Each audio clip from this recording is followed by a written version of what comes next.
Okay, so I was asked a question about factoring with trig. So we got sine squared plus 2 sine plus 1. First thing I want to say is I know that it would be easier if it looked like this. And maybe even easier if it was just an x, because then you're used to factoring that. That's just a quadratic, and you can factor it. It's no big deal. So I'm going to say let u equal sine theta. And I'm going to write it like this. And then I'm going to be able to say, it's just factoring. U plus 1 and u plus 1. But when you've done a u substitution, you made your life easier for a moment. Now you got to go back and make it harder.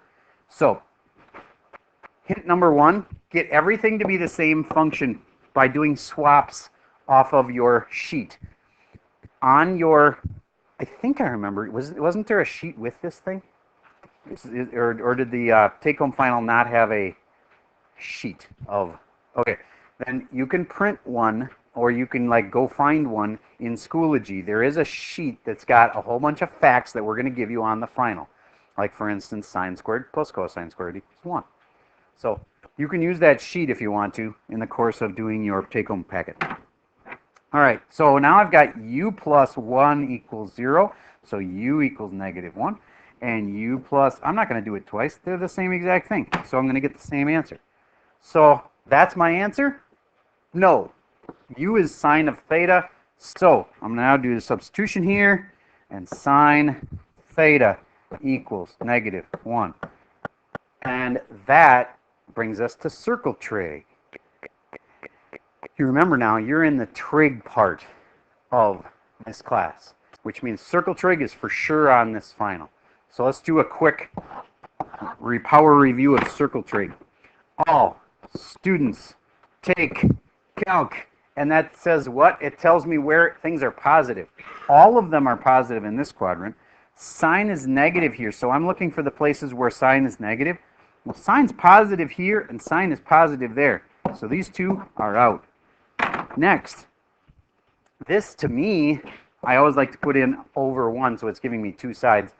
I couldn't draw a triangle like that because its hypotenuse is supposed to be bigger than its opposite. And so this is one of those quadrantals. It's either here or here or here. And now I'm looking for where is sine negative. Sine is the y. Oh, that's right. This is where the sine and cosine are like x and y, that kind of thing. All right, so this spot is at 1, 0. This spot is at negative, or I'm sorry, 0, negative 1. And this spot is at negative 1, 0. And sine is like y. So when they say sine is negative 1, it's like saying y is negative 1. Which of these has a y as negative 1? That one. Now, do you remember that in inverse trig, that spot isn't 3 pi over 2? In inverse trig, we're not in inverse trig right now, but if we were, do you remember that that would be negative pi over 2? Does that ring a bell? Okay, but this is not inverse trig, so that is the spot, 3 pi over 2, and therefore that is your answer, 3 pi over 2. All right, so that's the factoring review that somebody had asked for. I know that probably doesn't answer your exact question because I'm not trying to do the packet question. But at least you can make a swap from the cheat sheet that we're going to give you on the final. It's in Schoology. To get them all to be the same function, once they're all the same function, maybe do a u substitution and factor it. And then at the end, you'll have to do circle trig to get your final answer. All right, so there's a review on that. Another question I was asked was about 2a and b. Everybody that wasn't paying attention on the last one, look up and see if 2a and b are ones that you want to talk about. And let's talk about some formulas and things that are handy in that kind. All right, so first thought is that if you have part of a circle, then that means there is a circle somewhere that's related to that. Yes, question or comment? Okay, so here's some formulas that are handy in this. First of all, this little curve. In the old days, we didn't find lengths of curves because that was too complicated, but now you can. You have a formula for it. It's S equals theta r. Remember me saying yesterday that it would be really smart for you to have a list of formulas that aren't going to be on the sheet? That one's not going to be on the sheet. Yet I guarantee you, you'll need it on the final. S equals theta r is one where you figure out arc lengths based on this angle here, theta, but one caveat. Typically, you get angles, kids, you're used to still knowing degrees, and so they'll go, okay, this is a 60-degree angle, so you put the 60 right here. What's wrong with that? Why can't you just put the 60 right there? Has to be in radians. This formula only works if it's in radians. Okay, so if it was a 60-degree angle, then I would use pi over, well, let's make our little list. In case you're rusty on this, if I had one side to be radians and one side to be degrees, I'd start with 2 pi would be 360 degrees. Pi would be, what? 180 degrees. What would pi over 2 be? 90 degrees. What would, and pi ends up acting like it's 180 because it is, see? Pi is 180. So 180 divided by 2 is 90. Pi over 3, it's like 180 divided by 3 is 60. And what's pi over 4? Got that one memorized? 45. Pi over 6, 30. Looking back, is there any popular ones that I didn't include? We got the 30, 60, the 45, we got the 90. Probably good enough list. All right, so this 60 right here, that was this, pi over 3. So we got to put a pi over 3 right there, times the radius. There must be some way to figure out the radius in your packet question. Did they tell you the radius? I'm curious. In the packet question, did they tell you the radius, just straight up? Sometimes you have to find it, right? And then you'd have to use, well, if it's a right, was it a right triangle? I'm curious. Okay. Okay. So, again, you do get to use help from friends and stuff, and I'm not going to give you a full, like, this is how you do that, but here's some thoughts on radii. Do you get this automatically makes this a right triangle that is special because it's isosceles, meaning those sides have to be equal to each other. So if you found one, you obviously have found the other, right? And if it's a right triangle, and all those nice things like a squared plus b squared equals c squared apply. And, all right, this curve right here, this curve obviously is an arc. And so if this is really a 90-degree angle, then you know what it is. You can go s equals theta r, and s would be the arc length, the sarc length. And the theta is 90, which is pi over 2. And then your r, if they told you the radius, then you'd be able to know how long this is. All right, so there's some thoughts. That doesn't cover everything. Do you want to ask me any other questions that aren't answering the question but might help? Yes? Okay, so if I needed this whole sector of the circle, that would be one thing. If I just needed this part, that'd be something else, but here's how I would do it. I'd find the area of the whole thing first. You know what I mean? Find the area of this whole sector, and then just subtract off the area of the triangle, right? Okay, so if I want an area of a sector, here's the formula for that. I need to have the whole circle's area, pi r squared. But do you get, I only want part of the whole circle? Well, the part of the whole circle is a fraction of the whole circle, and you usually do that in either degrees or radians. Okay, so if I only want part of the circle, let's say I only want half the circle, that would be 180 out of the 360. You know what I'm doing there? Or let's say I had something in radians, well then I'd use 2 pi. How much radians out of 2 pi of the circle do I have? You know what I mean? Like in my case, I have a 90-degree angle. That's also the same as pi over 2. If you want to do it in radians like this and say, I've got this many out of how many total? So if I wanted to do it in degrees, in mine it'd be 90 out of 360. If I wanted to do it in radians, I'd figure out how many radians this was and put it out of 2 pi. Any other things you want to ask me about? Circles, arcs, anything related to that question on the packet, obviously. Yes? Good question. If it asks for exact form, you should leave it with a pi in it because, pi obviously isn't 3.14. It's close. So if it doesn't say, you get your choice, and I'm not going to be that picky. But does it say? It usually says, like,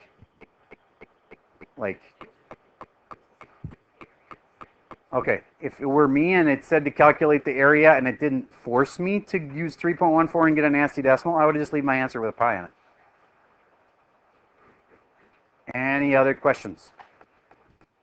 All right, then the last thing I was asked earlier, way back at the beginning here, wait, not that, that was a review from higher algebra. The 5/5 roots. If you want to look at problem 10 for a minute, 5/5 roots of whatever. I'm curious, did they give it to you in cis form? Okay, so that's the first thing I'd be thinking about is getting something into cis form. It does say that leave your answers in polar complex form. That's another way to say cis form. Just a quick little reminder of what cis form is. If I have a dot that's right here, and it's at over 1 and up 1, that's 1 and that's 1. And I hope you know that length is not 1, okay? This dot right here would be at the point 1 comma 1, but if I'm going to do it in cis form, I need to have an r and a theta, so it's like 5 cis pi over 3 or whatever. I'd have to figure out its angle, and I'd put that here. That angle in this case is 45, also known as pi over 4. And the radius of it, well, I'd have to set up a triangle to figure out the radius of it. And this is a 1 and a 1, and so this is the square root of 1 squared plus 1 squared, which would be square root of 2. There, I made my thing have cis form. I think you get that we need it in cis form. Do you need more help on how to get things in cis form, or is that, have you already got yours in cis form? You good on the cis form part? Okay. All right. Yes? Yes, this is the radius, or also known as the hypotenuse, and yes, that always goes here. Okay, so once I had something in cis form, I'm going to make it something like 2 cis pi over 6. If I wanted the 5/5 roots of that, the first thing I would do is try to remember that there's going to be 5 of them, so I need to have this term generator thing, plus 2 pi k, or 2 pi n, doesn't matter what that extra letter is. That's going to be our little term generator. Otherwise, we'd only get one answer. If I put this to the, and I don't care if I'm doing the 5th root, I'm going to get 5 of them. If I'm doing the 3rd root, I'll get 3 of them. Okay, I don't really want to do the 5/5 roots because it's the same process, it's just longer. I'm going to do the 3/3 roots of this one. Do I put it to the 3rd power? No, 3rd root. So that's the 1/3 power. And then this is all about demov. And demov is about the move of the exponent. So I'm going to move this to the right spots. That goes here. This one goes here. And then since this is also getting multiplied, it's like you're distributing it to all of these parts. I also need one there. Now, I've got my little term generator all set up for my 3/3 roots. And now I just got to do what if n equals 0, what if n equals 1, and what if n equals 2. Those are my 3 scenarios to get my 3/3 roots. If this was the 5/5 roots, I'd just do n equals 4, and n equals 3, and n equals 4. Okay? Now I stick this into my equation. When I stick the 0 in here, this whole part just cancels. And I'd have 2 to the 1/3 cis. Pi over 6 times 3 is 18. For the n equals 1, I stick the 1 in here. And I would have 2 to the 1/3 cis. Pi over 18 plus this part, which is 2 pi over 3, but I'm going to fix it so it's got a common denominator. So I'm going to times it by 6, and I'd have 12 pi over 18, and that's key, because that's how much I added, was 12 pi over 18. So that's how much I add to get my next answer. 2 to the 1/3 cis pi over 18 plus, this one was pi over 18, or 12 pi over 18,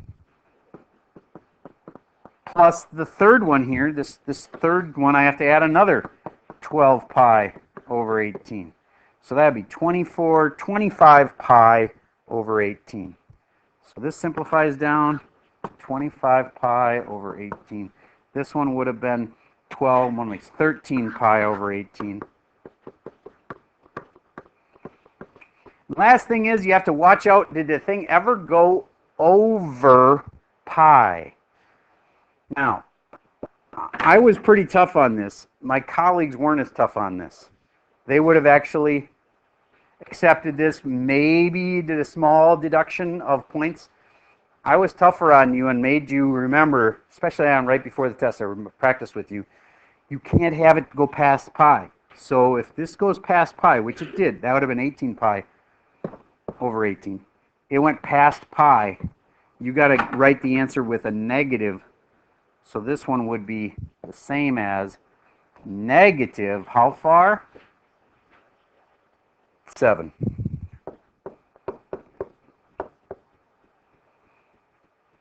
Okay, there's a reminder of how to do the 5/5 roots kind of problem. Okay, I want to leave the rest of the time for individual work time. Your packet is due Monday. So that white packet that you've been handed, the take-home, it's due Monday. We're going to grade them on Monday. If it's late, it's going to cost you a very significant penalty, as in your grade's going to drop an entire grade because you didn't get it done. It's worth getting it done this weekend. If you turn it in late, you'll still get points for it, but at least a full grade lower.